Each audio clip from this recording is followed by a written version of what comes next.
Dutch farmers are pretty confused about how to make a living.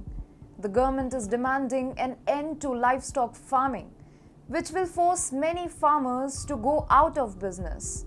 The country's goal to reduce nitrogen output by 2030 is what makes the lives of livestock farmers horrendous.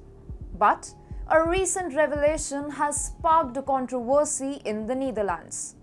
A study conducted by a Dutch nitrogen scientist reveals the fact that the whole government policy on stopping livestock farming is nothing but a hoax.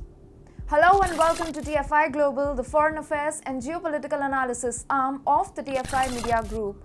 I'm your host Vedika, and if you haven't subscribed to the TFI Global channel yet, hit the subscribe button and press the bell icon to receive all the latest updates. The government in the Netherlands is sticking further to the EU's proposed green policy, which the government hopes would completely eradicate nitrogen oxide and ammonia. This has forced the government to restrict livestock farming in the Netherlands, since livestock produce ammonia in their urine and feces. But the government in the Netherlands failed to gauge the after effects such a move could create. The resistance was swift from the farmers, as thousands of them steered their vehicles to block the national highways, and other angry Dutch farmers brought their cows to parliament, threatening to slaughter them in protest of the government's nitrogen reduction targets.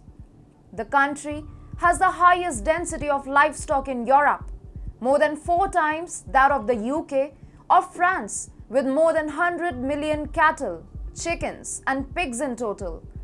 At a time when the protests are getting fiercer every day, a reputed scientist in the Netherlands has made a big claim that has everything in it to spark a controversy.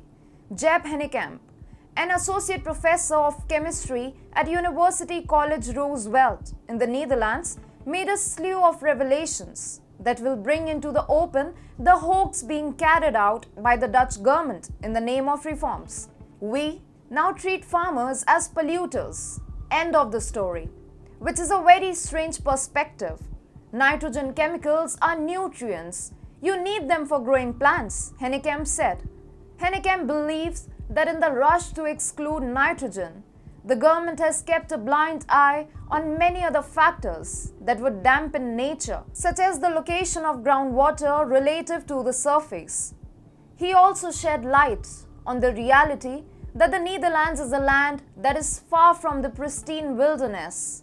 Much of the land is artificial, reclaimed from the sea over recent centuries, thanks to the ingenuity of man. In a recent paper, Hennekamp and co-author William Briggs described some problems with the evidence used to define nitrogen critical loads in the Netherlands.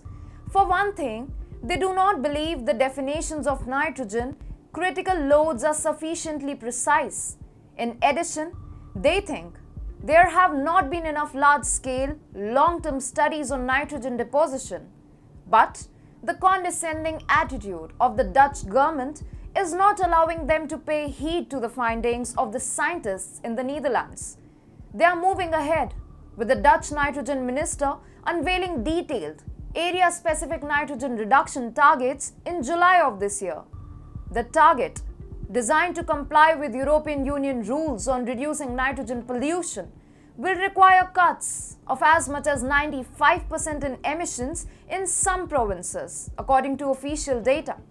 You see, the Netherlands is the second largest exporter of agricultural products, with an estimated export of 104.7 billion euros in 2021, according to Wageningen University. Yeah, we would know that 1/3 of the farmers are gone, and that basically we are reducing production and income as a country. But the return of investment in the focused nature, we have no idea, Hennekamp concluded. Make no mistake, if the government moves ahead regardless of the findings from scientists, it will trigger more protests in the Netherlands, and it won't be peaceful this time.